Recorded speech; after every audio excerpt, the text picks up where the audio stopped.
আদর্শ কি জিনিস? জাবের বললেন, আল্লাহর নবী, আমার আব্বা উহুদের যুদ্ধে শহীদ হয়েছেন, 9 জন মেয়ে রেখে আমার 9 জন বোন আছে। আমার বোনদের সমবয়সের মেয়েকে আমি বিবাহ করতে চাইনি 4টা কারণে। আল্লাহর নবী, আমার বোনদের সমবয়সের কম বয়সের মেয়েকে আমি বিবাহ করতে চাইনি 4টা কারণে। বুখারী মুসলিম। 1, লিতুআল্লিমাহুন্না, বেশি বয়সের মহিলা বিবাহ করেছি যাতে করে আমার স্ত্রী আমার বোনদেরকে বিদ্যা শিখাতে পারে।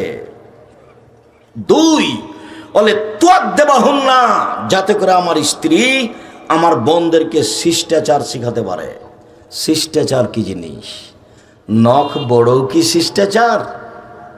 নখে নেইল পালিশ কি শিষ্টাচার? ভরু তুলে চিকন করা কি শিষ্টাচার? দাঁত ছিলে পরিষ্কার করাই কি শিষ্টাচার? উঁচু স্যান্ডেল পরে লম্বা দেখানোই কি শিষ্টাচার? ব্রেসিয়ার পরে নিজেকে কম বয়সের দেখানোই কি শিষ্টাচার? সামনের চুল ছোট করাই কি শিষ্টাচার? বন্ধু বান্ধবের সাথে হেলে দুলে চলাই কি শিষ্টাচার? সকালে বিকালে বন্ধু বান্ধবের সাথে চলাই কি শিষ্টাচার? এটাই কি শিষ্টাচার? শিষ্টাচার কাকে বলে? শিষ্টাচার কি জিনিস? আল্লাহর নবী, আমি বেশি বয়সের মহিলা বিবাহ করেছি, তার 2 নম্বর কারণ আমার স্ত্রী আমার বোনদেরকে শিষ্টাচার শিখাবে। ধর্মের দ্বিতীয় বড় অংশ হলো শিষ্টাচার। নবীদের বৈশিষ্ট্য 10টি, শিষ্টাচার 10টি। 1, দাড়ি ছেড়ে দিতে হবে, চাঁচা যাবে না, ছোট করাও যাবে না। চেঁচে ফেললে চোখের পাওয়ার কমে যাবে, স্ত্রী মিলন ক্ষমতা কমে যাবে, আর মহিলার সাদৃশ্য হবে, তখন ওর উপরে গজব নাজেল হবে। চেঁচে ফেললে তার উপরে কি হবে? ও গজব নাজেল হবে। কেন? ও এখন মহিলা হতে চায়। দাড়ি নেই কার? মহিলাদের। আপনি তো পুরুষ মানুষ। 2, কাশুসারে মোচ কেটে ফেলতে হবে, মোচ চেঁচে ফেলা যাবে না, পুরুষের পরিচয়। 3, কাসুল আজফার, নখ কেটে ফেলতে হবে, নবীদের বৈশিষ্ট্য। নখ কেটে ফেলতে হবে, নবীদের বৈশিষ্ট্য। আপনার স্ত্রী আপনার মেয়ে নখ কাটতে বাধ্য। যদি নখ বড় আছে, নেইল পালিশ আছে, বুঝবেন এই মেয়ে শিক্ষিতা নয়। দলিল আপনার কাছে আছে, আমার কাছ পর্যন্ত পৌঁছিতে হবে না। ইহুদি খ্রিস্টানদের পতিতালয়ের মেয়েরা নখে নেইল পালিশ দেয়। ইহুদি খ্রিস্টানদের পতিতালয়ের মেয়েরা নখে নেইল পালিশ দেয়। ইহুদি খ্রিস্টানদের পতিতালয়ের মেয়েরা নখে নেইল পালিশ দেয়। মুসলিম মহিলাকে হাতে মেহেদি দিতে হবে, হাতের নখে তো দিতে হবে, পায়ের নখেও দিতে হবে, দিতে বাধ্য। হাতের নখে তো দিতে হবেই, মহিলাদেরকে পায়ের নখেও মেহেদি দিতে হবে। নাক ফুলে বেতে বগলের লোম উঠিয়ে ফেলতে হবে, ব্লেড ব্যবহার করা যাবে না, নারী পুরুষ একই হুকুম। হালাকুল আনাতে নিচের লোম পরিষ্কার করতে হবে, ঊর্ধ্বে টাইম 40 দিন, পুরুষ নারী একই হুকুম। পেশাব পায়খানার পরে পানি দিয়ে পবিত্রতা অর্জন করতে হবে, নবীদের বৈশিষ্ট্য। পানি না থাকলে ঢেল টিস্যু পেপার, সেটা ভিন্ন কথা। পানি থাকা সত্ত্বেও ঢেল টিস্যু পেপার নিয়ে 40 কদম হাঁটা, খক খক করে কাঁসা, পায়ের উপরে পা তোলা, এইটা একটা বেহায়াই। যদি এটাই হয়, তাহলে আপনি পবিত্রতা অর্জনের জন্য জান্নাত পাওয়ার আশায় 40 কদম হাঁটেন, আপনার বউ ঢেল নিয়ে হাঁটে না কেন? বলে ও হাঁটলে কেমন কেমন লাগবে দেখতে। তো ও হাঁটলে যদি কেমন কেমন লাগে দেখতে, তো আপনিও যখন হাঁটেন তখন তাকে দেখতে কেমন কেমন লাগে। একই ব্যাপার। আপনি আর ও, মহিলা আর পুরুষ ভিন্ন ভিন্ন, জুতা স্যান্ডেলও ভিন্ন। আয়েশা রাদিয়াল্লাহু তাআলা আনহা বলেন, যেসব মহিলারা পুরুষের জুতা স্যান্ডেল পরে ওদের উপরে অভিশাপ, যেসব মহিলারা পুরুষের জুতা স্যান্ডেল পরে তাদের উপরে অভিশাপ। আবু হুরায়রা রাদিয়াল্লাহু তাআলা আনহু বলেন, রাসূল সাল্লাল্লাহু আলাইহি ওয়াসাল্লাম বলেছেন, মান তাসাব্বাহা বিকওমিন ফাহুয়া মিনহুম। চলা ফিরায়, খানা পানিতে, উঠা বসাতে, পোশাক আশাকে, কলম খাতাতে, প্রতিষ্ঠানের নিয়ম নীতিতে খ্রিস্টানের সাথে মিশে যাবে তা যারা, তাদের কিয়ামত হবে তাদের সাথে। শুনুন, একদা রাসূল সাল্লাল্লাহু আলাইহি ওয়াসাল্লাম আফসোস করে বলেন, পৃথিবীর মানুষ শুনে রেখো, আমি আমার উম্মতের উপরে আশঙ্কা করে যাচ্ছি, আমার উম্মত ইহুদি খ্রিস্টানের সাথে মিশে যাবে। ডান পায়ের জুতা যেমন বাম পায়ের সমান, বাম পায়ের জুতা যেমন ডান পায়ের সমান, চাল চলনে, কথাবার্তায়, পোশাকে আশাকে, নখে দাড়িতে, খাতা কলমে, শিক্ষা প্রতিষ্ঠানে, কোর্টে কাচারিতে তাদের সাথে মিশে যাবে সমান সমান। এবার তিনি নিচের দিকে নামতে লাগলেন, নামতে নামতে নামতে বলছেন, পৃথিবীর মানুষ শুনে রেখো, ইহুদি খ্রিস্টান যদি মার সাথে জেনা করে থাকে তো আমার উম্মতও তাদের সাথে মিল দিতে গিয়ে মায়ের সাথে জেনা করবে। আপনি দেখতে পান না কোনোদিন বিমানবন্দরে গেছেন কিনা, বাংলাদেশে এসে পোশাক পরিবর্তন করে, কিন্তু যখন লন্ডন আমেরিকা থেকে বহির্বিশ্ব থেকে আসে মেয়েটা, তখন অন্তত বিমানবন্দরে সেই পোশাক পরেই থাকে, বাড়ি পর্যন্ত যাওয়ার চেষ্টা করে। ও ভেবেছে ইহুদি খ্রিস্টানদের মতো ল্যাংটা হয়ে থাকায় আমার আদর্শ, আদর্শ চ্যুত করেছে তার বাপ, আদর্শ চ্যুত করেছে তার মা। জন্ম দিলে বাপ হওয়া যায় না, প্রসাব করাতে পারলেই মা হওয়া যায় না, আদর্শের নাম বাপ। শুনুন, বলে তুরাজ্জালা হুন না, আমার স্ত্রী যেন আমার মেয়েদেরকে পরিপাটি করে সাজগোজ করে রাখতে পারে, সেই জন্য বেশি বয়সের মেয়ে বিবাহ করেছি। 4, বলে তাকুমা আলাইহিন্না, আমার স্ত্রী যেন আমার মেয়েদেরকে পাহারা দিতে পারে, এই জন্য বেশি বয়সের মেয়ে বিবাহ করেছি। এই চলে, 1 নম্বর বিদ্যা, 2 নম্বর কি বলো, শিষ্টাচার, আদর্শ। দেখো, আদর্শচ্যুত হয়ে পয়সা ইনকাম করে সফলতা অর্জন করিও না, কোনো লাভ নেই। দেখো, বিদ্যা অর্জন করলে জাতির উপকার করতে পারলে না, টাকা মেরে খেয়ে বললে আমি বড় ইঞ্জিনিয়ার, কি করলে জীবনে? তোমার বাপের টাকাও লস। চাঁপাইনবাবগঞ্জের ভাষাতে আমও গেল, ছালাও গেল, কাঁদতে কাঁদতে 2 চোখও গেল। তোমার বাপ মায়ের অবস্থায় তোমার বাপ মা ভুল বুঝেছে, এই বুঝ আমি গ্রহণ করিনি। সম্মানিত দিনী ভাই বোন, এবার আপনাকে ধারাবাহিকতায় দেখাই পৃথিবীর শ্রেষ্ঠ মহিলা, সবচেয়ে দামি মহিলা খাদিজা রাদিয়াল্লাহু তাআলা আনহা। আবু হুরায়রা রাদিয়াল্লাহু তাআলা আনহু বলেন, জিবরাইল আমার কাছে আল্লাহর নবীর কাছে আসলেন। আল্লাহর নবীর কাছে এসে জিবরাইল বলছেন, আল্লাহর নবী, এই যে খাদিজা আসছে, তার হাতে একটা বাটি আছে, ফিহে তামুনে দাম, তাতে আছে খাদ্য, তাতে আছে তরকারি। এই যে খাদিজা আসছে, তার হাতে একটা বাটি আছে, তাতে আছে খাদ্য, তাতে আছে তরকারি। ফাইজা তাতকা, যখন খাদিজা আপনার কাছে চলে আসবে, জিবরাইল বলছে। কে কাকে বলছেন? জিবরাইল আলাইহিস সালাম আমাদের নবী মুহাম্মদ সাল্লাল্লাহু আলাইহি সাল্লামকে বলছেন, এই যে খাদিজা আসছে, তার হাতে একটা বাটি আছে, তাতে খাদ্য তরকারি আছে, আপনার জন্য নিয়ে আসছে। তো আপনার কাছে আসলে বলবেন, খাদিজা ফাকরা আলাইহা সালাম মিন রাব্বিহা, আপনি তাকে বলে দিবেন, খাদিজা আল্লাহ তোমাকে সালাম দিয়েছে। বলিয়েন, খাদিজা জিবরাইল তোমাকে সালাম দিয়েছে।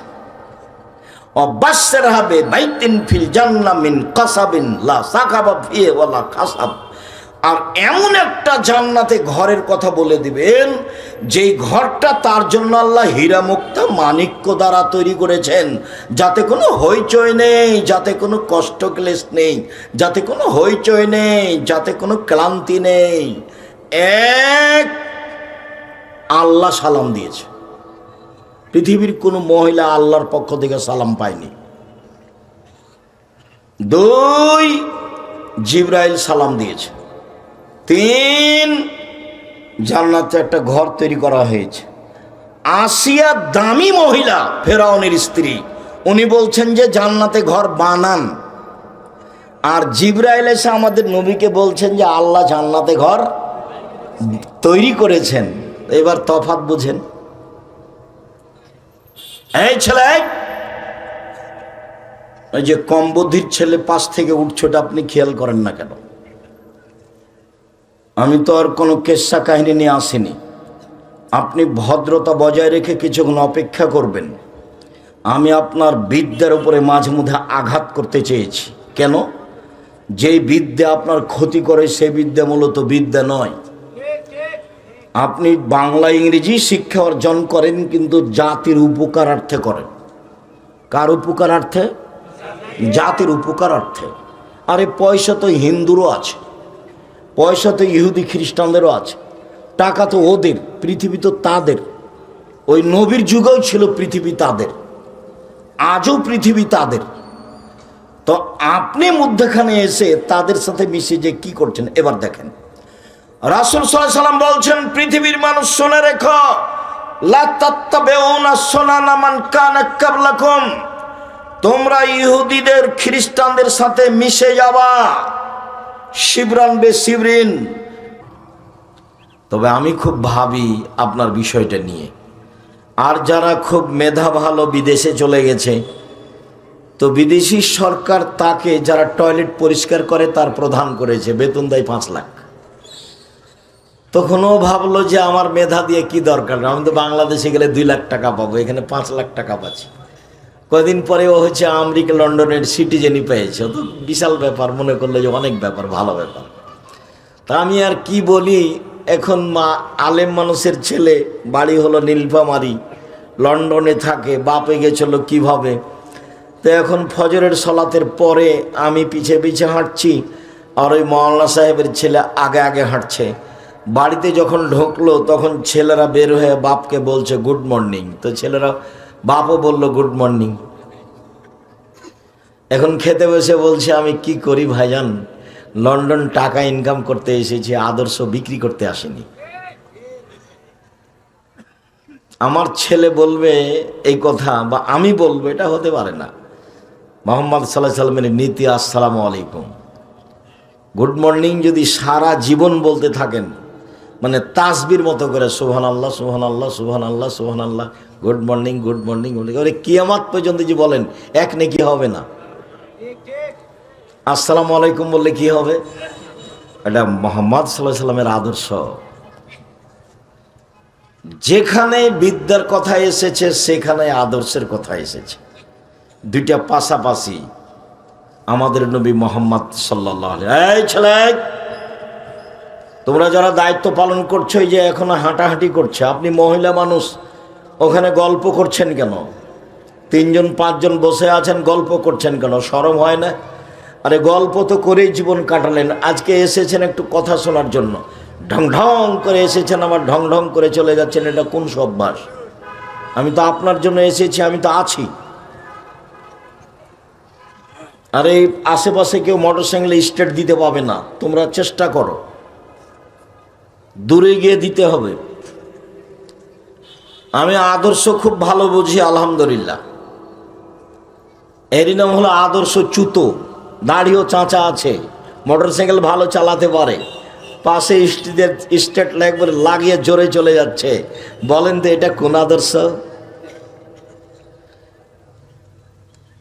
তোমরা যে পড়াশোনা শিখছো, নওগাঁ জেলায় চ্যালেঞ্জ করলাম, দেখি কোন মায়ের বেটা আছে এমন বলতে পারে বুক ফুলিয়ে, আমার ছেলে বড় ডাক্তার, নিঃস্বার্থপর, জাতির খিদমত করে। কালকে বলো আমার কাছে গিয়ে, যাতায়াত খরচ আমি দিব ইনশাআল্লাহ।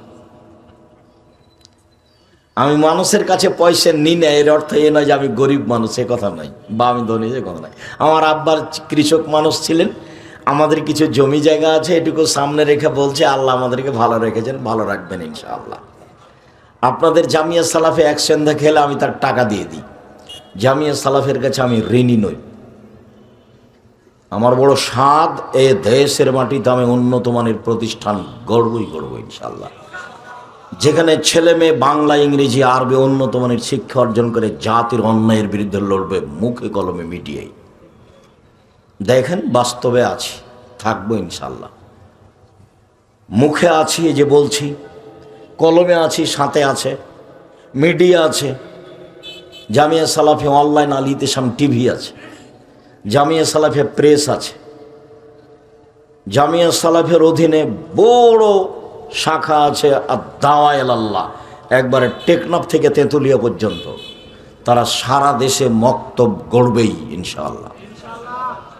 যেখানে ছেলেরা কোরআন মাজিদ পড়তে শিখবে, আদিসা আকীদা ও আদর্শ শিখবে, আরও যত ব্যবস্থাপনা। বাংলাদেশের সর্ববৃহৎ প্রতিষ্ঠান জামিয়া সালাফিয়া, সর্বোচ্চ প্রতিষ্ঠান শিক্ষা মানে জামিয়া সালাফিয়া। আয়াতনে যেটা আপনার বাড়ির পাশে, যেটাতে আপনি সামনে বৃহস্পতিবার শুক্রবারে যাবেন, তার আয়তন প্রায় 50 বিঘা। তাতে একটা মসজিদ আছে, 3000 মানুষ একতলায় সালাত আদায় করতে পারে, 90% জমির ওপরে। যেটা রূপগঞ্জে আছে জামিয়া সালাফে ঢাকায়, সেটা 100 বিঘা জমির উপরে। যেটা তানোরে মেয়েদের শাখা করতে যাচ্ছে প্রায় 60 থেকে 70 বিঘা জমির উপরে। যেটা দিনাজপুরে আছে প্রায় 20 বিঘা জমির উপরে। এরকমই জমি আছে ময়মনসিংহে, এরকমই প্রায় আছে কুষ্টিয়ায়, এরকম আছে ঝিনাইদহ, এরকম আছে ফেনীতে, প্রায় এরকম আছে চট্টগ্রামে, বরিশালে আছে, তবে অনুকূলে নয়, শহরে চলে প্রতিষ্ঠান। প্রায় 5000-এর বেশি ছেলে মেয়ে পড়াশোনা করে, 519 জন ইয়েতিম আছে, 300 জন শিক্ষক শিক্ষিকা আছেন। প্রতি মাসে বেতন লাগে প্রায় 40 লক্ষ। কিভাবে চলে আমি নিজেই জানি না, তবে আমি দেখি চলছে। আমি আপনাদের প্রতিষ্ঠানের কাছে ঋণী নই, আমি অ্যাকশন দেখেলে তার টাকা দিয়ে দিই। সম্মানিত দিনী ভাই বোন, আপনি বলেন যে আমার ছেলে মেয়েকে আমি জাতির উদ্দেশ্যে পড়াচ্ছি। আপনার ছেলে মেয়ে তো ঘুম থেকে উঠে গিয়ে স্কুলে বলে, ও কালিমা তোমার আকাশ, ও কালিমা তোমার বাতাস। আমি বলি না, আমার ছেলে মেয়েও বলে না, বলবে না, আশা করছি। দেখি কতদিন আল্লাহ সাথ দেন, আল্লাহর ইচ্ছে যেটা সেটা হবে। আপনারটা বলে, কেন বলে তা আমি বলতে পারবো না। আপনি কেন বলান, কে নওগাঁ জেলাতে শিক্ষিত মানুষ সেটা আমার জানা নাই। ঠাকুর তো জাতির শত্রু, ঠাকুর তো বাঙালিদের শত্রু, ঠাকুর তো বাংলা ভাষার শত্রু, ঠাকুর তো ঢাকা বিশ্ববিদ্যালয়ের শত্রু, ঠাকুর তো মুসলমানের শত্রু। মুসলমান যেদিন ইংরেজদের হাতে অপমানিত জেল হাজতে, সেই দিন ঠাকুর লন্ডনে খুশিতে মুচ পাকায়। সেই ঠাকুরের গান আমার ছেলে মেয়ে বলে, ছি থু। অযথা বেঁচে থেকে মহান আল্লাহ বলেন, দারাবাল্লাহু মাসালান লিল্লাযীনা আমানু, ঈমানদার মানুষের জন্য উদাহরণ। ইয কালাত রাব্বি ইবনিল ইনদাকা বাইতান ফিল জান্নাহ, ফিরআউনের স্ত্রী আসিয়া বলেন, হে আমার প্রতিপালক, জান্নাতে তোমার নিকটে আমার জন্য একটা ঘর তৈরি করো। অনাজ্জিনি মিন ফিরআউন আমালিহি, ফিরআউনের অত্যাচার এবং তার অধীনস্থ জনগণের অত্যাচার থেকে তুমি আমাকে রক্ষা করো। দুনিয়া থেকেই আসিয়া জান্নাতে ঘর তৈরি করতে বলছেন। ইমানের কত জোর! সম্মানিত দিনী বোন, গল্প করবেন না, আপনার সাথে আমার অনেক কথা আছে। আজকে চলে যাচ্ছেন, এমন ঘটনা হলো ফিরে আসবেন। চুপচাপ ভদ্রতা বজায় রেখে কান লাগিয়ে কথা শুনবেন। দুনিয়া থেকেই বলছেন ফেরাউনের স্ত্রী আসিয়া, হে আমার প্রতিপালক, তোমার নিকটে জান্নাতে আমার জন্য একটি ঘর তৈরি করো। ফেরাউন এবং তার অত্যাচারী সম্প্রদায় থেকে আমাকে রক্ষা করো। আল্লাহ তাআলা বলেন, ও মারিয়ামা ইবনাতে ইমরান, মারিয়ামের দৃষ্টান্ত পেশ করেন আল্লাহ, ইমরানের মেয়ে। আল্লাহ তাআলা বলেন, মারিয়াম ইমরানের মেয়ে, আহসানাত ফারজাহা, সে তার লজ্জাস্থানকে হেফাজতে রেখেছিল। মারিয়াম কোনোদিন অশ্লীল কাজে লিপ্ত হয়নি। আল্লাহ তার প্রশংসা করছেন এভাবে যে সে তার লজ্জাস্থানকে হেফাজতে রেখেছিল। ফানাফাখনা ফিহে, আমি তার লজ্জাস্থানে ফোঁক দিয়ে তার সন্তান ঈসাকে পৃথিবীতে নিয়ে আসলাম। পৃথিবীর ব্যতিক্রম মহিলা মারিয়াম, একেবারে ভিন্ন ধরনের ব্যতিক্রম। জাকারিয়া বলেন, মারিয়াম, এইসব ফলমূল খাদ্য তুমি কোথায় পেলে? অসময়ের ফল। মারিয়াম বলছেন, হাজা মিন ইন্দিল্লাহ, এগুলো আল্লাহর পক্ষ থেকে এসেছে। এইভাবে পৃথিবীর কোনো মহিলার কাছে খাদ্য এসেছে তা বোঝা যায় না।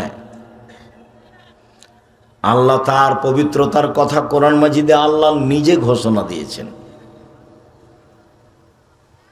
আবু মুসা আশআরী রাদিয়াল্লাহু তাআলা আনহু বলেন, রাসূল সাল্লাল্লাহু আলাইহি ওয়াসাল্লাম বলেছেন, কামালা মিনার রিজালি কাসীর আলাম ইয়াকমাল মিন নিসাইল্লা সালাসা, বহু পুরুষ বড় বড় জান্নাত পাবে, তবে মহিলারা তেমন বড় জান্নাত পাবে না।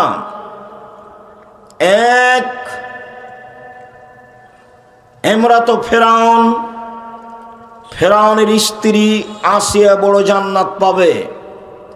দুই, বিনত ইমরান, ইমরানের মেয়ে মারিয়াম বড় জান্নাত পাবেন। তিন, ফজল আয়েশা আলা সাইরিন নিসায়ে কাফজলি সরিদা আলা সাইরি তমে, আয়েশার সম্মান পৃথিবীর সকল মহিলার উপরে যেমনভাবে সারিদ খাদ্যের সম্মান সকল খাদ্যের উপরে। অত্র বুখারী মুসলিমের হাদিসে আল্লাহর নবী আয়েশা রাদিয়াল্লাহু তাআলা আনহাকে সবচেয়ে দামি মহিলা বলে উল্লেখ করলেন। কিছুক্ষণ পরে এর চেয়েও দামি মহিলা দেখা যাবে সময়ের গতিতে ইনশাআল্লাহ। আনাস রাদিয়াল্লাহু তাআলা আনহু বলেন, রাসূল সাল্লাল্লাহু আলাইহি ওয়াসাল্লাম বলেছেন, হাসবুকা নিসাউল আলামিনা, পৃথিবীর বড় মহিলা হিসাবে পৃথিবীবাসীর জন্য যথেষ্ট চারজন। পৃথিবীর বড় মহিলা হিসাবে পৃথিবীবাসীর জন্য যথেষ্ট চারজন। এক, মারিয়াম বিনতে ইমরান, ইমরানের মেয়ে মারিয়াম। দুই, খাদিজা বিনত খুয়াইলিদিন, খাদিজা খুয়াইলিদের মেয়ে। তিন, ফাতেমা বিনত মুহাম্মাদিন, মুহাম্মাদের মেয়ে ফাতেমা। চার, আসিয়া ইমরাত ফেরাউন, ফেরাউনের স্ত্রী আসিয়া। যখন আল্লাহ রসুল পৃথিবীর শ্রেষ্ঠ নারীকে পেশ করলেন তখন এই চারজনকে উল্লেখ করলেন। এই চারজন সহ আরও দুইজনের কথা আমরা সাময়িকভাবে বলে আরও কিছু প্রয়োজনীয় নারীদের ব্যাপারে কথা বলতে যাচ্ছি। এক খেয়ালে চেয়ে থাকবেন, পৃথিবীতে সবচেয়ে সম্মানী জাতি নারী, ইহকালে ও পরকালে। নারী তার মান সম্মান হারিয়েছে নিজের চরিত্রের কারণে। অতীত জাহেলিয়াতের যুগে ওই সময়ে মানুষ নারীদের দাম দেয়নি। হিন্দুরা আজও নারীদের দাম দেয় না। হিন্দু মেয়েরা বাপের জমি জায়গা পায় না। যারা বলেছে ইসলাম অর্ধেক দিচ্ছে তার বুঝতে ভুল। মহিলা নিয়ে এসেছে, ওর বাপ 15 শতক জমি রেখে মারা গেছে। মেয়েটার ভাই নিয়েছে 10 শতক, আর এই মেয়েটা নিয়ে এসেছে 5 শতক, মোট 15 শতক জমি। এবার যে লোক, এই মহিলার স্বামী, ওর বাপেরও ছিল 15 শতক জমি, ওর স্বামী পেয়েছে 10 শতক, আর ওর বোন নিয়ে গেছে 15 শতক। তো এ নিয়ে এসেছে 5 শতক, আর এর স্বামী পেল 10 শতক, এই যে 15 শতক। অবিচার তো বুঝতে পারেনি, সেজন্য বলেছে। আপত্তি হলে তো হিন্দুদের উপরে হতো। ও তো জমি দেবে না, বাপ মেয়েকে জমি দিবে না, তাই বিবাহের দিন সব কিছু দিয়ে দিয়েছে। আর বিবাহ যখন পড়ানো হয়েছে তখন এই শর্তে, আমি স্বামীকে উপার্জন করে খাওয়াবো। কেন এই নির্যাতন, কি তার প্রতিকার আছে কিনা একটু দেখিয়েন। কেন এই নির্যাতন, কি তার প্রতিকার? নারীরা বলছে আমরা কেন নির্যাতিত, তার প্রতিকার কি হতে পারে? তো নারীরা যদি বেগম রোকেয়ার পথে যায় তো নির্যাতিত হবেই। বেগম রোকেয়ার একটা নগদ ঘটনা শোনাই, কেন যে ওই বইটা পড়েন না, কেন হব অবরোধবাসিনী। বেগম রোকেয়া বলছে মহিলারা হলো অবরোধবাসিনী। রংপুর গাইবান্ধার আর একজন মহিলা বলছে কেন হব অবরোধবাসিনী, অবরোধবাসিনী কেন হব? তো এখন রোকেয়া বলছে অবরোধবাসিনী, কথার কথা। নওগাঁ ট্রেন স্টেশনে 8-10 জন মহিলা হজ করতে যাবে, তো ওদের সাথে মাহারাম আছে একজন। তো ওরা খুব পর্দা করে, তো তখন একটা বড় চাদর দিয়ে মহিলাদেরকে ঢেকে ওই মালিক চলে গেছে। তো এখন স্টেশন মাস্টার এসে পা দিয়ে লাথি মারছে, বলছিল কিসের বস্তা এগুলো, কিসের বস্তা? পর্দার নিন্দা দেখাচ্ছে বেগম রোকেয়া, পর্দার নিন্দা। এই পর্দা কেন? স্টেশন মাস্টার বুঝে না যে এগুলো মহিলা, মনে করছে কি ব্যাপার, কিসের বস্তা ঢাকা আছে। তো পা দিয়ে লাথি মেরে মেরে বলছে এগুলো দেখি কি। মানে এরকম পর্দা চাইনিও। তুমি মহিলা মানুষ, বাংলাদেশে বসবাস করো, কি বা পড়েছ কখ সেটা আমার অবগতিতে নেই। তুমি নিজেকে কি দেখাতে চেয়েছো, কি বুঝাতে চেয়েছো, তুমি কি করতে পারো? তোমার তো শেষ ফলাফল যে না। তুমি তো ভুরু তুলে চলো, তুমি তো দাঁত চিকন করো, তুমি তো নখ বড় রেখেছ, তুমি তো সামনে চুল ছোট রেখেছ। তোমার বাপও মূর্খ, তোমার মাও মূর্খ। তোমার বাপ তোমার মাকে আর তোমাকে যদি আমি অশিক্ষিত প্রমাণ করতে না পারি, জাতির সামনে বক্তব্য দেব না। জাতির যদি রাস্তাঘাট করে দিতে না পারি, জাতির যদি স্কুল কলেজ করে দিতে না পারি, জাতিকে চূড়ান্ত সঠিক ধর্ম দিতে পারবো ইনশাআল্লাহ। ধর্মের ব্যাপারে জাতিকে ফাঁকি দিয়ে আমি পরকাল হারাতে রাজি নই। তোমার বাপকে দিয়ে তুমি চ্যালেঞ্জ করো, তোমার বাপকে, তোমাকে, তোমার মাকে আমি অশিক্ষিত প্রমাণ করতে না পারলে আজকে নওগাঁ জেলায় বক্তব্য বন্ধ করলাম, জিন্দেগিতে কোনো দিনের বক্তব্য দেব না। তোমার ভাইয়ের অবস্থাটা একটু আগে বললাম, যে কোম্পানি টাকা দেয়, আদর্শ কি জিনিস? জাবের বললেন, আল্লাহর নবী, আমার আব্বা উহুদের যুদ্ধে শহীদ হয়েছেন, 9 জন মেয়ে রেখে আমার 9 জন বোন আছে। আমার বোনদের সমবয়সের মেয়েকে আমি বিবাহ করতে চাইনি 4টা কারণে। আল্লাহর নবী, আমার বোনদের সমবয়সের কম বয়সের মেয়েকে আমি বিবাহ করতে চাইনি 4টা কারণে। বুখারী মুসলিম। 1, লিতুআল্লিমাহুন্না, বেশি বয়সের মহিলা বিবাহ করেছি যাতে করে আমার স্ত্রী আমার বোনদেরকে বিদ্যা শিখাতে পারে। 2, লিতুআদ্দিবাহুন্না, যাতে করে আমার স্ত্রী আমার বোনদেরকে শিষ্টাচার শিখাতে পারে। শিষ্টাচার কি জিনিস? নখ বড় কি শিষ্টাচার? নখে নেইল পালিশ কি শিষ্টাচার? ভরু তুলে চিকন করা কি শিষ্টাচার? দাঁত ছিলে পরিষ্কার করাই কি শিষ্টাচার? উঁচু স্যান্ডেল পরে লম্বা দেখানোই কি শিষ্টাচার? ব্রেসিয়ার পরে নিজেকে কম বয়সের দেখানোই কি শিষ্টাচার? সামনে চুল ছোট করাই কি শিষ্টাচার? বন্ধু বান্ধবের সাথে হেলে দুলে চলাই কি শিষ্টাচার? সকালে বিকালে বন্ধু বান্ধবের সাথে চলাই কি শিষ্টাচার? এটাই কি শিষ্টাচার? শিষ্টাচার কাকে বলে? শিষ্টাচার কি জিনিস? আল্লাহর নবী, আমি বেশি বয়সের মহিলা বিবাহ করেছি, তার 2 নম্বর কারণ আমার স্ত্রী আমার বোনদেরকে শিষ্টাচার শিখাবে। ধর্মের দ্বিতীয় বড় অংশ হলো শিষ্টাচার।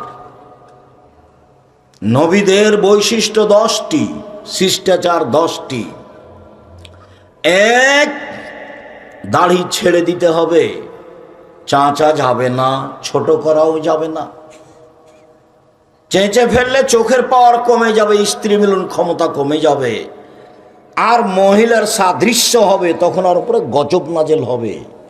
চেঁচে ফেললে তার উপরে কি হবে? ও গজব নাজেল হবে। কেন? ও এখন মহিলা হতে চায়। দাড়ি নেই কার? মহিলাদের। আপনি তো পুরুষ মানুষ। 2, কাশুসারে মোচ কেটে ফেলতে হবে, মোচ চেঁচে ফেলা যাবে না, পুরুষের পরিচয়।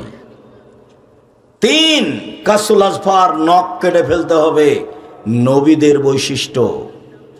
নখ কেটে ফেলতে হবে, নবীদের বৈশিষ্ট্য। আপনার স্ত্রী আপনার মেয়ে নখ কাটতে বাধ্য। যদি নখ বড় আছে, নেইল পালিশ আছে, বুঝবেন এই মেয়ে শিক্ষিতা নয়। দলিল আপনার কাছে আছে, আমার কাছ পর্যন্ত পৌঁছিতে হবে না। ইহুদি খ্রিস্টানদের পতিতালয়ের মেয়েরা নখে নেইল পালিশ দেয়। ইহুদি খ্রিস্টানদের পতিতালয়ের মেয়েরা নখে নেইল পালিশ দেয়। ইহুদি খ্রিস্টানদের পতিতালয়ের মেয়েরা নখে নেইল পালিশ দেয়। মুসলিম মহিলাকে হাতে মেহেদি দিতে হবে, হাতের নখে তো দিতে হবে, পায়ের নখেও দিতে হবে, দিতে বাধ্য। হাতের নখে তো দিতে হবেই, মহিলাদেরকে পায়ের নখেও মেহেদি দিতে হবে। নাকফুলে বেতে বগলের লোম উঠিয়ে ফেলতে হবে, ব্লেড ব্যবহার করা যাবে না, নারী পুরুষ একই হুকুম। হালাকুল আনাতে নিচের লোম পরিষ্কার করতে হবে, ঊর্ধ্বে টাইম 40 দিন, পুরুষ নারী একই হুকুম। পেশাব পায়খানার পরে পানি দিয়ে পবিত্রতা অর্জন করতে হবে, নবীদের বৈশিষ্ট্য। পানি না থাকলে ঢেল টিস্যু পেপার, সেটা ভিন্ন কথা। পানি থাকা সত্ত্বেও ঢেল টিস্যু পেপার নিয়ে 40 কদম হাঁটা, খক খক করে কাঁসা, পায়ের উপরে পা তোলা, এইটা একটা বেহায়াই। যদি এইটাই হয়, তাহলে আপনি পবিত্রতা অর্জনের জন্য জান্নাত পাওয়ার আশায় 40 কদম হাঁটেন, আপনার বউ ঢেল নিয়ে হাঁটে না কেন? বলে ও হাঁটলে কেমন কেমন লাগবে দেখতে। তো ও হাঁটলে যদি কেমন কেমন লাগে দেখতে, তো আপনিও যখন হাঁটেন তখন তাকে দেখতে কেমন কেমন লাগে। একই ব্যাপার। আপনি আর ও, মহিলার পুরুষ ভিন্ন ভিন্ন, জুতা স্যান্ডেলও ভিন্ন। আয়েশা রাদিয়াল্লাহু তাআলা আনহা বলেন, যেসব মহিলারা পুরুষের জুতা স্যান্ডেল পরে ওদের উপরে অভিশাপ, যেসব মহিলারা পুরুষের জুতা স্যান্ডেল পরে তাদের উপরে অভিশাপ। আবু হুরায়রা রাদিয়াল্লাহু তাআলা আনহু বলেন, রাসূল সাল্লাল্লাহু আলাইহি ওয়াসাল্লাম বলেছেন, মান তাসাব্বাহা বিকওমিন ফাহুয়া মিনহুম। চলা ফিরায়, খানা পানিতে, উঠা বসাতে, পোশাক আশাকে, কলম খাতাতে, প্রতিষ্ঠানের নিয়ম নীতিতে খ্রিস্টানের সাথে মিশে যাবে তা যারা, তাদের কিয়ামত হবে তাদের সাথে। শুনুন, একদা রাসূল সাল্লাল্লাহু আলাইহি ওয়াসাল্লাম আফসোস করে বলেন, পৃথিবীর মানুষ শুনে রেখো, আমি আমার উম্মতের উপরে আশঙ্কা করে যাচ্ছি, আমার উম্মত ইহুদি খ্রিস্টানের সাথে মিশে যাবে। ডান পায়ের জুতা যেমন বাম পায়ের সমান, বাম পায়ের জুতা যেমন ডান পায়ের সমান, চাল চলনে, কথাবার্তায়, পোশাকে আশাকে, নখে দাড়িতে, খাতা কলমে, শিক্ষা প্রতিষ্ঠানে, কোর্টে কাচারিতে তাদের সাথে মিশে যাবে সমান সমান। এবার তিনি নিচের দিকে নামতে লাগলেন, নামতে নামতে নামতে বলছেন, পৃথিবীর মানুষ শুনে রেখো, ইহুদি খ্রিস্টান যদি মার সাথে জেনা করে থাকে তো আমার উম্মতও তাদের সাথে মিল দিতে গিয়ে মায়ের সাথে জেনা করবে। আপনি দেখতে পান না কোনোদিন বিমানবন্দরে গেছেন কিনা, বাংলাদেশে এসে পোশাক পরিবর্তন করে, কিন্তু যখন লন্ডন আমেরিকা থেকে বহির্বিশ্ব থেকে আসে মেয়েটা, তখন অন্তত বিমানবন্দরে সেই পোশাক পরেই থাকে, বাড়ি পর্যন্ত যাওয়ার চেষ্টা করে। ও ভেবেছে ইহুদি খ্রিস্টানদের মতো ল্যাংটা হয়ে থাকায় আমার আদর্শ। আদর্শ চ্যুত করেছে তার বাপ, আদর্শ চ্যুত করেছে তার মা। জন্ম দিলে বাপ হওয়া যায় না, প্রসাব করাতে পারলেই মা হওয়া যায় না, আদর্শের নাম বাপ। শুনুন, বলে তুরাজ্জালা হুন না, আমার স্ত্রী যেন আমার মেয়েদেরকে পরিপাটি করে সাজগোজ করে রাখতে পারে, সেই জন্য বেশি বয়সের মেয়ে বিবাহ করেছি। 4, বলে তাকুমা আলাইহিন্না, আমার স্ত্রী যেন আমার মেয়েদেরকে পাহারা দিতে পারে, এই জন্য বেশি বয়সের মেয়ে বিবাহ করেছি। এই ছেলে, 1 নম্বর বিদ্যা, 2 নম্বর কি বলো? শিষ্টাচার, আদর্শ। দেখো, আদর্শচ্যুত হয়ে পয়সা ইনকাম করে সফলতা অর্জন করিও না, কোনো লাভ নেই। দেখো, বিদ্যা অর্জন করলে জাতির উপকার করতে পারলে না, টাকা মেরে খেয়ে বললে আমি বড় ইঞ্জিনিয়ার, কি করলে জীবনে? তোমার বাপের টাকাও লস। চাঁপাইনবাবগঞ্জের ভাষাতে আমও গেল, ছালাও গেল, কাঁদতে কাঁদতে 2 চোখও গেল। তোমার বাপ মায়ের অবস্থায় তোমার বাপ মা ভুল বুঝেছে, এই বুঝ আমি গ্রহণ করিনি। সম্মানিত দিনী ভাই বোন, এবার আপনাকে ধারাবাহিকতায় দেখাই পৃথিবীর শ্রেষ্ঠ মহিলা, সবচেয়ে দামি মহিলা খাদিজা রাদিয়াল্লাহু তাআলা আনহা। আবু হুরায়রা রাদিয়াল্লাহু তাআলা আনহু বলেন, জিবরাইল আমার কাছে আল্লাহর নবীর কাছে আসলেন। আল্লাহর নবীর কাছে এসে জিবরাইল বলছেন, আল্লাহর নবী, এই যে খাদিজা আসছে, তার হাতে একটা বাটি আছে, ফিহে তামুনে দাম, তাতে আছে খাদ্য, তাতে আছে তরকারি। এই যে খাদিজা আসছে, তার হাতে একটা বাটি আছে, তাতে আছে খাদ্য, তাতে আছে তরকারি। ফাইজা তাতকা, যখন খাদিজা আপনার কাছে চলে আসবে, জিবরাইল বলছে। কে কাকে বলছেন? জিবরাইল আলাইহিস সালাম আমাদের নবী মুহাম্মদ সাল্লাল্লাহু আলাইহি সাল্লামকে বলছেন, এই যে খাদিজা আসছে, তার হাতে একটা বাটি আছে, তাতে খাদ্য তরকারি আছে, আপনার জন্য নিয়ে আসছে। তো আপনার কাছে আসলে বলবেন, খাদিজা ফাকরা আলাইহা সালাম মিন রাব্বিহা, আপনি তাকে বলে দিবেন, খাদিজা আল্লাহ তোমাকে সালাম দিয়েছে। বলিয়েন, খাদিজা জিবরাইল তোমাকে সালাম দিয়েছে। অবাসসিরহা বিবাইতিন ফিল জান্নাহ মিন কাসাবিন লা সাকাবা ফিহি ওয়ালা খাসাব, আর এমন একটা জান্নাতে ঘরের কথা বলে দিবেন যেই ঘরটা তার জন্য আল্লাহ হীরা মুক্তা মাণিক্য দ্বারা তৈরি করেছেন, যাতে কোনো হইচই নেই, যাতে কোনো কষ্ট ক্লেশ নেই, যাতে কোনো হইচই নেই, যাতে কোনো ক্লান্তি নেই। এক, আল্লাহ সালাম দিয়েছে। পৃথিবীর কোনো মহিলা আল্লাহর পক্ষ থেকে সালাম পায়নি। দুই, জিবরাইল সালাম দিয়েছে। তিন, জান্নাতে একটা ঘর তৈরি করা হয়েছে। আসিয়া দামি মহিলা, ফেরাউনের স্ত্রী, উনি বলছেন যে জান্নাতে ঘর বানান।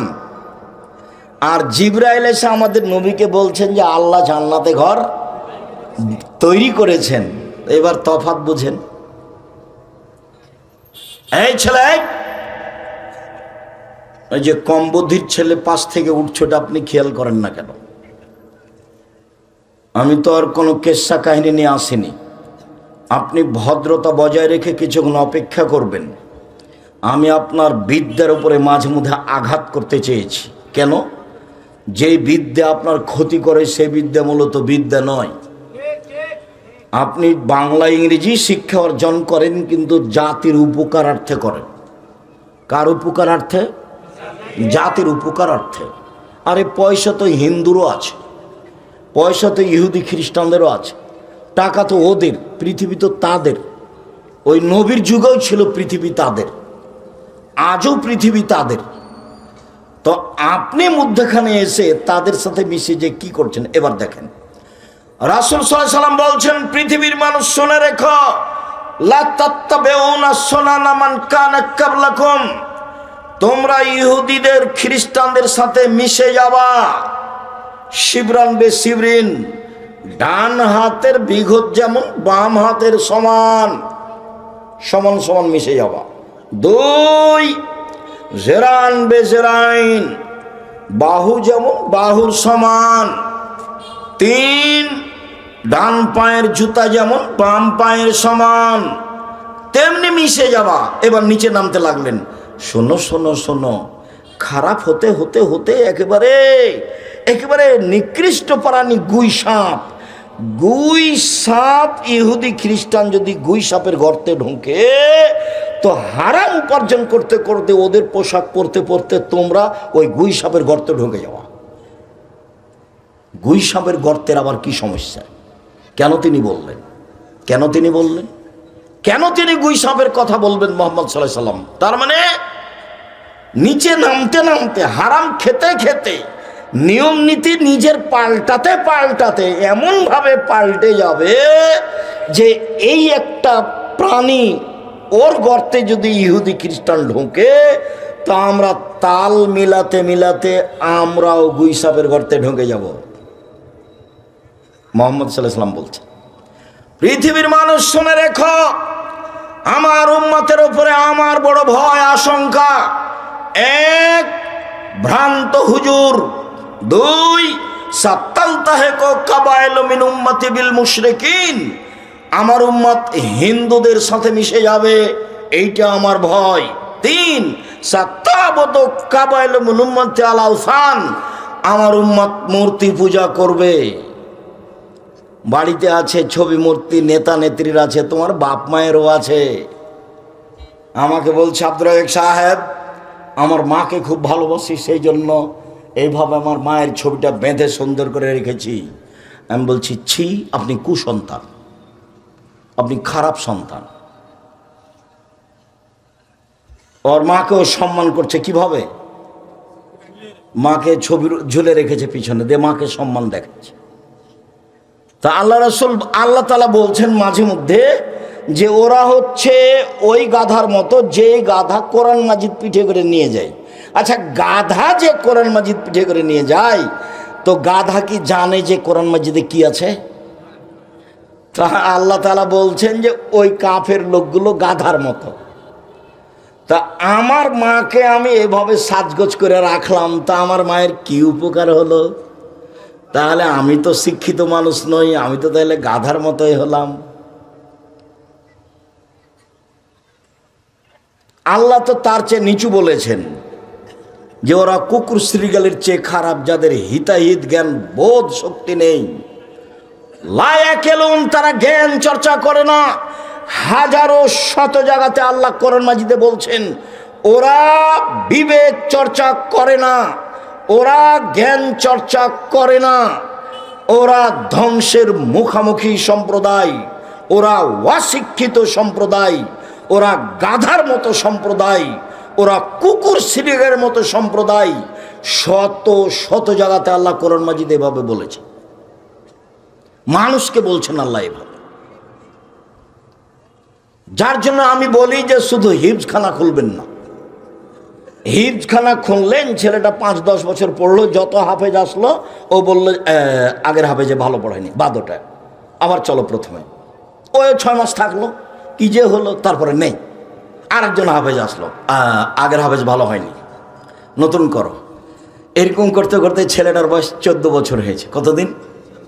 14-15 বছরে। এ কিন্তু আর পড়ে দিবে না। ওর মাথায় একটা বড় টুপি আছে, তার উপর একটা লাল রুমাল আছে, এখন দাওয়াত খেয়ে বেড়ায়। তা আপনার মাঝে আর তার মাঝে পার্থক্য কি? আপনার মাঝে আর তার মাঝে পার্থক্য, আপনার মুখস্থ আছে ইখলাস আর ফালাক আর কুল আল্লাহু আহাদ, আর ওর একটু বড় আছে, এইটুকু পার্থক্য। আপনি যেমন বুঝেন না, ওইও তেমন বুঝে না। কেলাহুমা সাওয়া সাওয়া, দোনোকে বারাবার, সবাই সমান, দোনোকে সব বারাবার, সব সমান সমান। জীবনটা 16 আনায় মিছে, জীবনটা 16 আনায় মিছে। মাঝি চাঁদ কেন বাড়ে কমে তা কি আর বলতে পারি? 4 আনায় মিছে। এই হয় সে হয় 8 আনায় মিছে, এই হয় সে হয় 12 আনায় মিছে। বাতাস উঠেছে, নৌকা কেঁপে উঠেছে, দোলে উঠেছে। বাবু সাঁতার দিতে জানো বাবু? না রে বাবু, না, আমি তো সাঁতার দিতে জানি না। মাঝি বলে এখন দেখি বাবু তোমার জীবন 16 আনায় মিছে। বাপ বেটার জীবন 16 আনায় মিছে। মনে কিছু নিয়েন না, আপনাকে আমি কষ্ট দিনই, আপনাকে আমি বুঝাতে চাচ্ছি ভুল হিসাব। হিসাব আপনার ভুল আছে। সম্মানিত দ্বীনি বোন, আপনার ইমানের দুর্বলতা। আরে দেখেন না ইমান কি জিনিস? দুনিয়াতেই বলছেন যে আপনি বলে দেন খাদিজাকে, এক আল্লাহ সালাম দিয়েছে। আরে খাদিজা তো মানুষ, অন্য কিছু নাকি? খাদিজাকে অন্য কিছু? ইনি তো মানুষ। 2 জিবরাইল সালাম দিয়েছে। 3 জান্নাতে ঘর তৈরি করা হয়েছে। তো আব্দুর রাজ্জাক সাহেব 2-1টা খাদিজার কথা বলবেন, একটু শোনান না। আমরাও জানি যে খাদিজা মহিলা মানুষ, কিন্তু কি করতে পারি আপনাকে একটু বলি। তাহলে একটু 1 মিনিট এক খেলে চেয়ে থাকবেন। মুহাম্মদ সাল্লাল্লাহু আলাইহি সাল্লাম একদিন গারে হিরা থেকে এসে বলছেন, খাদিজা খাদিজা খাসিত আলা নাফসি, আমি মনে হয় মরে যাব, আমি মনে হয় মরে যাব। জাম্মিলুনি জাম্মিলুনি, কম্বল দিয়ে আমাকে জড়িয়ে ধরো, আমার যে কি হয়। এই কথা আল্লাহ রাসূল বললেন। এবার খাদিজা বলছেন, দেখেন আপনাকে একটু পার্থক্য দেখাবো, চেয়ে থাকবেন এক খেয়ালে। এবার খাদিজা রাদিয়াল্লাহু তাআলা বলছেন, কাল্লা, কখনো নয়, অসম্ভব, এটা হতে পারে না, আপনার কোনো সমস্যা হবে না। আল্লাহে, আল্লাহর কসম, আল্লাহে, আল্লাহর কসম, আল্লাহে। 4 তাকরিজ জাইফা, মেহমানকে খাবার দেন। 5 বিপদগ্রস্তদের সাথে থাকেন। কখনো নহে, অসম্ভব, কিছুই হবে না, আল্লাহর কসম, আল্লাহর কসম, আল্লাহর কসম। 1 সদাচরণ করেন। 2 নিঃস্ব মানুষের সাথে থাকেন। 3 নিঃস্ব মানুষের বোঝা বহন করেন। 4 মেহমানের খাওয়ার ব্যবস্থা করেন। 5 অসহায় মানুষের সাথে দিনরাত থাকেন। কখনো নহে, অসম্ভব, কিছু হবে না। এটা খাদিজা। আর এরকম সময় আপনার স্বামী যদি আসে, এসে বলে যে খালেদা খুব সমস্যা, কি দুর্ঘটনা, খুব কি হয়েছে, কি তোমাকে বললাম তুমি যাও না, তোমাকে বললাম যে তুমি যাও না, তোমার তো স্বভাবই ভালো নাই, তোমাকে কত নিষেধ করলাম তুমি তবুও চলে গেলে। এই দেখেন, এ হলো খালেদা আর হলো খাদিজা, এ হলো খালেদা আর হলো খাদিজা। তফাত আছে, অনেক তফাত। এইখানে আর একটা কথা বলি, সময়ের গতিতে হবে। আবু হুরায়রা রাদিয়াল্লাহু তাআলা আনহু বলেন, রাসূল সাল্লাল্লাহু আলাইহি সাল্লাম বলেন, খায়রুন নিসায়ে, মহিলাদের মধ্যে সবচেয়ে ভালো নারী। উপস্থিত দিনী বোন একটু শোনেন, কাজে যদি লাগে কিছু। এই মেয়ে কথা বলছো কেন? সম্মানিত দিনী বোনেরা, আমার ভাইরা শোনেন, একটু কাজে লাগবে। পৃথিবীর মধ্যে সবচেয়ে ভালো নারী এক, আল অদুদ, স্বামীর সাথে প্রেম বিনিময়ে ভালোবাসায় আগ্রহী যারা। দুই, আল অলুদ, বেশি বেশি ছেলে মেয়ে সন্তান দিতে পারে যারা। তিন, আল মুতিয়াত, স্বামীর সাথে সমবেদনায় ব্যথিত যারা। চার, আল মুসিয়াত, স্বামীকে সান্ত্বনা দিতে পারে যারা। মানে স্বামী তো বাইরে যায়, সমস্যা থাকতেই পারে, আপনি তার সাথে ক্ষেপে উল্টা কথা বলছেন কেন? প্রথমে বলবেন, চিন্তা করবেন না। এ দেখেন প্রথমে কি বলবেন, না বুঝাতে পারি না। উপস্থিত দিনী বোন শোনেন শোনেন, প্রথমে কি বলবেন? খাদিজা বলছেন, আল্লাহ রাসূল বলছেন, খাসি তো আলা নাফসি, আমি মনে হয় মরে যাব নাকি, আমার যে কি হয় খাদিজা, আমাকে কম্বল দিয়ে চেপে ধরো, কম্বল দিয়ে চেপে ধরো, আমাকে কম্বল দিয়ে চেপে ধরো, খাদিজাকে বলছেন। তখন খাদিজার উত্তরে বলছেন, কাল্লা, কখনো নয়, অসম্ভব, হতে পারে না। বুঝা গেল না উত্তর? খাদিজা তো জিজ্ঞাসাই করেননি যে কি হয়েছে, ঘটনা তুমি বলো না। আরে বলো না ঘটনা কি, এগুলো বলছে না। তুমি বলবে না কি হয়েছে, কি ঘটনা, তুমি বলবে না, এ কোনো কথা নেই। উত্তরে বলছেন, কাল্লা, কখনো নয়, অসম্ভব, এটা হতে পারে না। তারপর বলছেন, আল্লাহে, আল্লাহর কসম, আল্লাহে, আল্লাহর কসম, আল্লাহে, আল্লাহর কসম, আল্লাহ আপনাকে অপমান করবেন না। হলো, কোনো কথা বলেনি। তারপরে এবার কারণ বলছেন, এক, দুই, তিন, চার, পাঁচ, আর একটা আছে ছয়। চলেন আমার চাচার কাছে চলেন, ওয়ারাকা ইবনে নওফলের কাছে চলেন, চলেন একটু ব্যাপারটা জেনে আসি। সান্ত্বনা দিচ্ছেন, আরও নিয়ে যাচ্ছেন সাথে করে, স্বামীকে সাথে করে নিয়ে যাচ্ছেন পৃথিবীর সবচেয়ে বড় দামি মানুষ। স্বামীকে নিয়ে গিয়ে বলছেন, চাচা দেখেন তো আপনার ভাইয়ের ছেলে কি বলে। হ্যাঁ মোহাম্মদ, বলো তো কি হয়েছে। মোহাম্মদ সাল্লাল্লাহু আলাইহি সাল্লাম বলেন, আমি গারে হিরাই ছিলাম, কে আমাকে এসে চেপে ধরে বলল পড়ো, আমি বললাম পড়তে জানি না। চেপে ধরে বলল পড়ো, আমি বললাম পড়তে জানি না। চেপে ধরে বলল পড়ো, আমি বললাম পড়তে জানি না। তখন তিনি বললেন, ইকরা বিস্মি রব্বিকাল্লাযী খালাক, খালাকাল ইনসানা মিন আলাক, এগুলো বললেন। এই পর্যন্ত বলতেই ওরাকা বলছেন, আরে থামো থামো, শোনো শোনো শোনো, ও তো জিবরাইল, তোমাকে তো এলাকার লোক বের করে দিবে। দ্বিতীয় কথা এটা, ও তো জিবরাইল, তোমাকে তো এলাকার লোক বের করে দিবে। তখন আল্লাহ রসুল বলছেন, আমাকে বের করে দিবে, এটা উনি বিশ্বাস করতে পারছেন না। সবাই ভালোবাসে, আমাকে বের করে দিবে কেন? তখন ওরাকা বললেন, জীবনে যার কাছে জিবরাইল এসেছে তাকে গ্রামের লোক বের করে দিয়েছে, তোমাকেও দিবে। সম্মানিত দিনী ভাই বোন, বলছিলাম রাসূল সাল্লাল্লাহু আলাইহি ওয়াসাল্লাম বলেন, খায়রুন নিসায়ে, মহিলাদের মধ্যে সবচেয়ে ভালো মহিলা। একদা আল্লাহ রাসূল বললেন, এক, নবী জান্নাতে যাবেন। দুই, শহীদ জান্নাতে যাবে। তিন, এই ছেলে, কোনো কথা আপনি ওইভাবে বলছেন কেন? চুপে হাতের ইশারায় বলবেন, আর পাশ থেকে কোনো ছেলে যেন উঠতে না পারে এটা খেয়াল করবেন। আমি আপনার চেয়ে বেশি ব্যস্ত আছি। চার, শহীদেরা জান্নাতে যাবে। 5 মহিলারা জান্নাতে যাবে। এই সিরিয়ালে আমি আর আপনি নেই।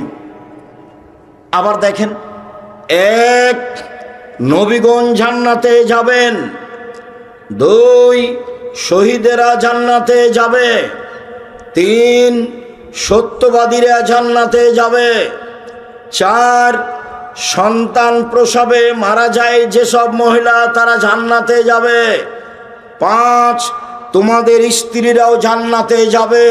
কিভাবে? 1 স্বামীর সাথে প্রেম বিনিময় ভালোবাসায় আগ্রহী যারা, 2 বেশি সন্তান দিতে পারে যারা, 3 একটু স্বামীর সাথে গন্ডগোল হলে হাত ধরে বলে, যতক্ষণ পর্যন্ত আপনি আমার উপরে সন্তুষ্ট না হবেন ততক্ষণ পর্যন্ত আমি খাদ্য খাবো না। জান্নাতি নারী এরা, এই কথা মুহাম্মদ সাল্লাল্লাহু আলাইহি সাল্লাম বলেন। এতে আমাদের ব্যক্তিগত কোনো হাত নেই।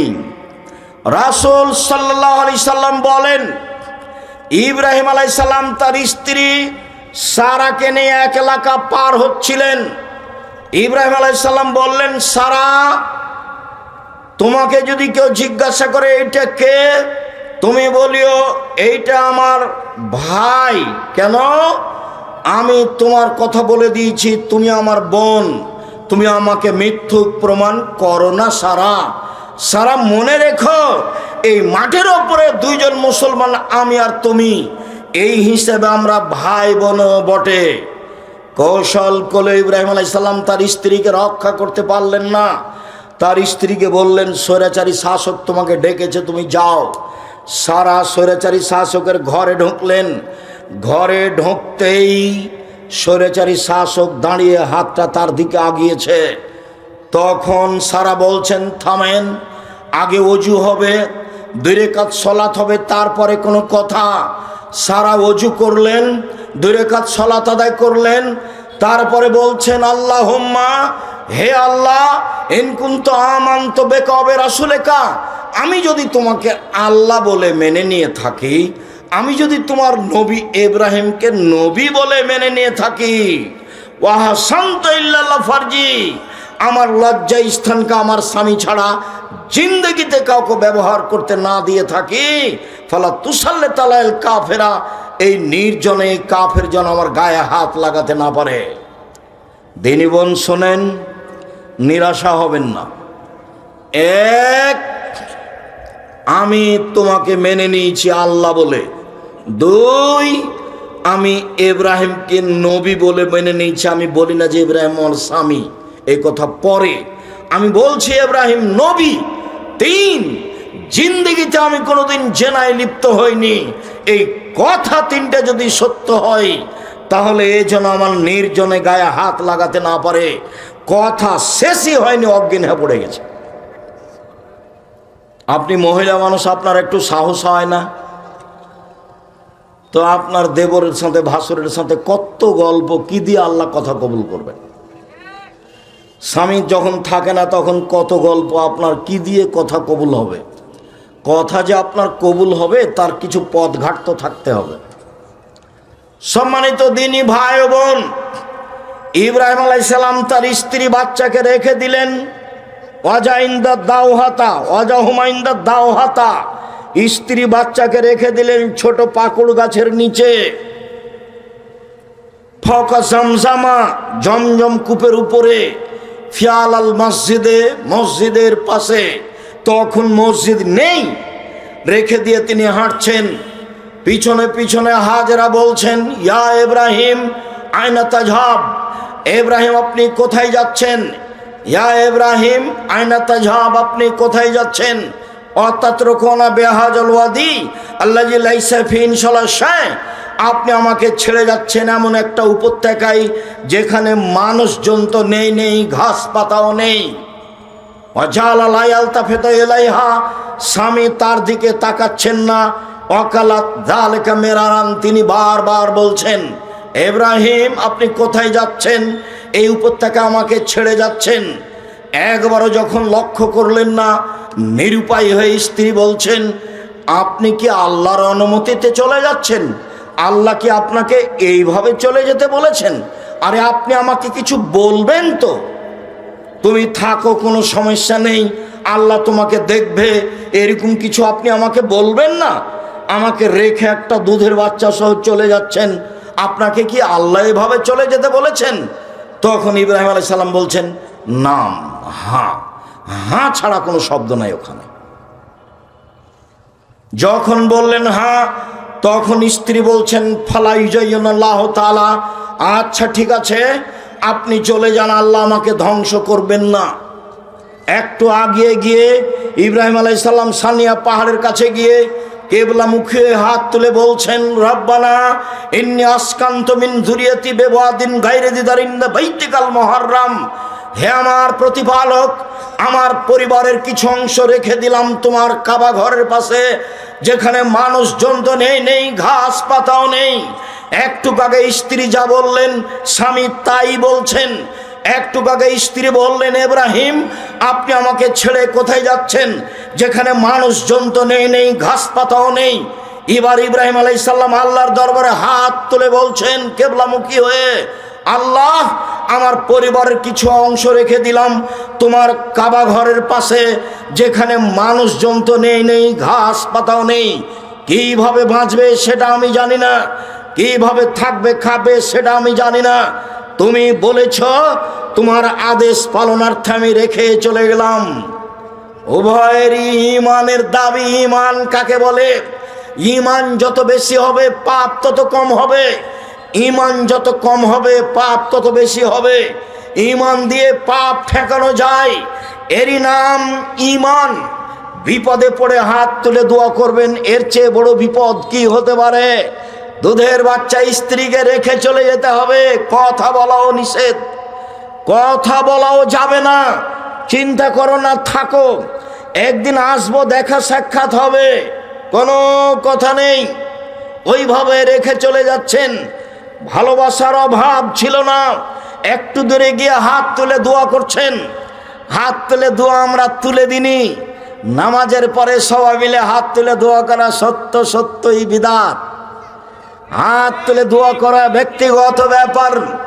কত হাদিস আপনার সামনে পেশ করলাম, প্রায় 35টা হাদিস পেশ করেছি হাত তুলে দোয়া করার।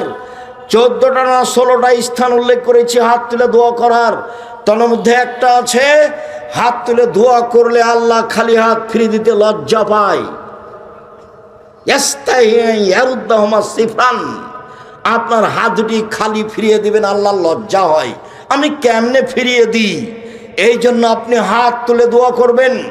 চাওয়ার প্রয়োজন আছে, দুই চোখের পানি ঝরবে, হাত এইভাবে উঠে থাকবে, নয় এভাবে উঠে থাকবে। অঝোর নয়নে বলবেন, আমাকে সন্তান দিতেই হবে, তুমি আজিজ পরাক্রমশালী, তোমাকে কেউ ঠেকাতে পারে না। আমার কোনো সন্তান নেই, তুমি সন্তান আমাকে দিয়ে দিলে তোমার কেউ বিচার করতে পারবে না। আমার ছেলেকে যদি তুমি আলবানি করে দাও, তাহলে তোমার বিচার কেউ করতে পারবে না। তুমি আজিজ পরাক্রমশালী, তোমার কোনো অংশীদার নেই, লা শারিকা লাহু, তার কোনো শরিক নেই। আমার একটা বাড়ি গাড়ি টাঙ্গাইল শহরে, আপনার নওগাঁ শহরে, ঢাকা শহরে করে দাও, আমি গভীর রাতে হাত তুলে তোমার দরবারে বলছি, আপনি এভাবে বলতে শিখুন। আপনার কথা শোনার জন্য আল্লাহ তাআলা প্রতীক্ষমান আছেন। রাতের 3 ভাগের 2 ভাগ পার হলে আল্লাহ সপ্তম আকাশ থেকে প্রথম আকাশে নেমে এসে বলেন, পৃথিবীর মানুষ তোমরা কিছু বলো কি আমাকে? বলো না, আমি তোমাদের কথা শুনবো। তোমরা কিছু চাও না কি? চাও না, আমি দিব। তোমরা কি আমার কাছে ক্ষমা চাও? আমি ক্ষমা করে দিব। অন্য ঘটনা, ইবলিস এসে বলছে, ইবলিস আল্লাহর কাছে যখন আসলো, আল্লাহ বললেন, ইবলিস আদমকে মেনে নাও। ইবলিস বলল, কেমনে মানি? ও হচ্ছে মাটির তৈরি, আমি হচ্ছে আগুনের তৈরি, কেমনে মানি? মানা যায় না। আল্লাহ বলছেন, এই অহংকারী, অহংকার করলি, যা যা এখান থেকে সরে যা, রাজিম বিতাড়িত, সর সর সর সর সর। তখন ইবলিস বলছে, ঠিক আছে সরে যাব বটে, আমার একটা কথা শুনতে হবে। কি কথা? কিয়ামত পর্যন্ত বেঁচে থাকার সুযোগ দিতে হবে। আচ্ছা ঠিক আছে, দিলাম, একটা সময় পর্যন্ত দিলাম। এবার যখন পেয়ে গেছে তখন বলছে, দেখেন বলার ঢং, রব্বি, হে আমার প্রতিপালক। কে বলছে বলেন তো? শয়তান বলছে। দেখেন বলার ঢং, রব্বি, হে আমার প্রতিপালক, ইজ্জতেকা, তোমার সম্মানের কসম, তোমার মর্যাদার কসম, তোমার কসম করে বলছি, আদমের ছেলেমেয়ের দেহে যতক্ষণ শ্বাস আছে ওকে আমি পাপী করব করব করব। ও কেমনে জান্নাতে যাইতে আমি দেখে ছেড়ে দেব। ওর দেহে শ্বাস থাকাকালীন তাকে আমি পাপী করব, জেনা করাবো, বউ তালাক দেওয়াবো, জমি দখল করাবো, দল সংগঠনের নামে মারামারি করে জেল হাজতে দিয়ে দেওয়ার ব্যবস্থা করব, সব কাজ করব। ওর দেহে যতদিন শ্বাস আছে আমি করব। তা আল্লাহ তখন এভাবে বললেন না, সর, করতে পারবি না, তাহলে তো কাজ হয়ে যায়। এভাবে বললেন না। তখন আল্লাহ বলছেন, ওয়া ইজ্জাতি ওয়া জালালি ওয়া ইরতিফায়ে মাকানি, আমার সম্মানের কসম, আমার ইজ্জতের কসম, আমার মর্যাদার কসম, আমার উঁচুতার কসম, শুনে রাখ ইবলিস, আদমের ছেলে যতবার আমাকে বলবে ভুল হয়েছে আমি ততবার ক্ষমা করে দেব। ও যদি পাপ করতেই থাকে আর বলতে থাকে আমি ক্ষমা করে দেব। আদম সন্তান শুনে রাখো, মা দাও তানি ওরা যাও তানি, তুমি যেভাবে আশা পোষণ করো সেভাবে আমি পূর্ণ করে থাকি। তুমি যেভাবে বলো আমি সেভাবে তোমার আশা পূর্ণ করে থাকি। তুমি যা বলো তা আমি মেনে নিই। তুমি যেভাবে চাও আমি সেভাবে করি। তুমি যেভাবে ডাকো আমি সেভাবে থাকি। তুমি আমার কাছে ক্ষমা চাইলে ক্ষমা করে দিই। আমি পরোয়া করি না তুমি কত বড় পাপী, আমি পরোয়া করি না তুমি কত বড় পাপী, আমি পরোয়া করি না তুমি কত বড় পাপী। আদমের ছেলে মেয়ে শোনো, তোমার পাপ বেশি হতে যদি আকাশে লেগে যায়, পাপ আর পাপ, এরপরে যদি তুমি আমার কাছে ক্ষমা চাও তাহলে আমি তোমাকে ক্ষমা করে দিব। তুমি যেভাবে ডাকো আমি সেভাবে থাকি। তুমি যেভাবে আশা পোষণ করো সেভাবে পূর্ণ করে থাকি। তুমি যেভাবে ডাকো আমি সেভাবে থাকি। তুমি যেভাবে আশা পোষণ করো সেভাবে আমি পূর্ণ করে থাকি। ক্ষমা চাইলে ক্ষমা করে দিই। আমি পরোয়া করি না তুমি কত বড় পাপী, আমি পরোয়া করি না তুমি কত বড় পাপী, আমি পরোয়াই করি না। আল্লাহ তাআলা বলছেন, আমাদের নবী বলেন, ইন তুআযযিবহুম ফাইন্নাহুম ইবাদুকা, ঈসা আলাইহিস সালাম বলেছেন, আল্লাহ আমার কথা জিজ্ঞাসা করছেন কেন? আমি কাউকে বলেছি যে আমি আল্লাহ? আমি কাউকে বলিনি তোমার জীবদ্দশায়। শোনো, আল্লাহকে বলছেন ঈসা আলাইহিস সালাম, ইন তুআযযিবহুম ফাইন্নাহুম ইবাদুকা, আপনি শাস্তি দিলে দেন, আপনার বান্দাকে আপনি শাস্তি দেন, আমার কি আছে? আনতাগফিরুলহুম ফাইন্নাকা আনতাল আজিজুল হাকীম, আর তুমি যদি ক্ষমা করো তুমি পরাক্রমশালী, কেউ তোমাকে ঠেকাতে পারে না। ফেরাউনকে ক্ষমা করে দিলে তোমার বিচার কেউ করতে পারবে না। করো, শাস্তি দিলে তা তোমার বান্দা, আমার কি করার আছে? ক্ষমা করলে করো, তুমি পরাক্রমশালী, তোমার কেউ বিচার করতে পারে? হ্যাঁ, ফেরাউন ক্ষমা পাবে কেন? এরকম বলার কেউ আছে? কেউ নাই। কিয়ামত পর্যন্ত কেউ দাঁড়াতে পারবে না। হ্যাঁ, এ বিচার কেন? ওর নাম আজিজ। ওর নাম কি? আজিজ, কাদির, জব্বার, প্রতাপশালী, মালিকুল আমলাক, রাজাধিরাজ, কোন পরোয়া করে না। ফাউলুল লিমা ইউরিদ, যা ইচ্ছা তাই করে।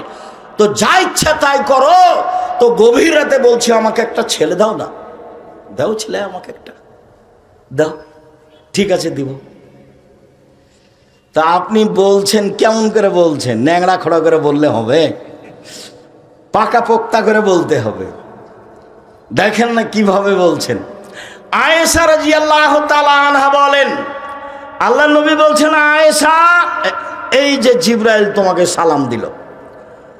তখন আয়েশা বলছেন, ওয়া আলাইহিস সালাম ওয়া রাহমাতুল্লাহি ওয়া বারাকাতুহু, জিবরাইল কো সালাম, তার উপরে শান্তি। আপনি তো দেখতে পান, আমরা তো দেখতে পাই না। আপনি তো দেখতে পান, কোথায় জিবরাইল? আমরা তো দেখতে পাই। এক বিছানে তিনজন, জিবরাইল আলাইহিস সালাম, মুহাম্মদ সাল্লাল্লাহু আলাইহি সাল্লাম এবং আয়েশা রাদিয়াল্লাহু আনহা এক বিছানায় এক ল্যাপের নিচে তিনজন, কিন্তু আয়েশা দেখতে পান না জিবরাইল কোথায়। অথচ আল্লাহ রাসূল বলছেন আয়েশা এই যে জিবরাইল, হাজা জিবরাইল, এই যে জিবরাইল তোমাকে সালাম দিল। এখন আয়েশা নিরুপায় বলছেন যে আপনি তো দেখতে পান, আমরা তো দেখতে পাই না। মানুষ জিবরাইলকে দেখতে পাবে না, নবীরা পায় না। মানুষের এই চক্ষু এই ক্ষমতা জিবরাইলকে দেখতে পারবে না।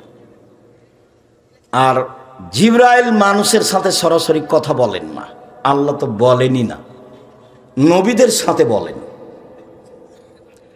সম্মানিত দিনী ভাই বোন, মহিলা মানুষের সম্মান অনেক বেশি। আল্লাহ রাসূল বলেন পৃথিবীর মহিলা শুনে রেখো, কোন পিতা যদি দুইটা মেয়ের লালন পালন করে, দুইটা বড় হওয়া পর্যন্ত, বিবাহ হওয়া পর্যন্ত, আমি মুহাম্মদ সাল্লাল্লাহু আলাইহি সাল্লাম এবং মেয়ের পিতা একসাথে জান্নাতে থাকবো। এইভাবে আঙ্গুল দুটি জমা করে দেখালেন। তারপরে তিনি বললেন পৃথিবীর মানুষ শুনে রেখো, কেউ যদি তিনটা মেয়ের লালন পালন করে, এক আল্লাহ মোহন নামে। এখন আপনার চোখের সামনে মেয়ে নখ ছোট বড় করে রাখে, নেইল পালিশ দেয়, ল্যাংটা পোশাকে ঘুরে, আপনি কিছুই বলেন না, তাহলে কি মেয়ে আপনার পক্ষে বলবে? কতদিন বলেছি, দিনের মতো মনে আছে, ঝকঝকে হয়ে।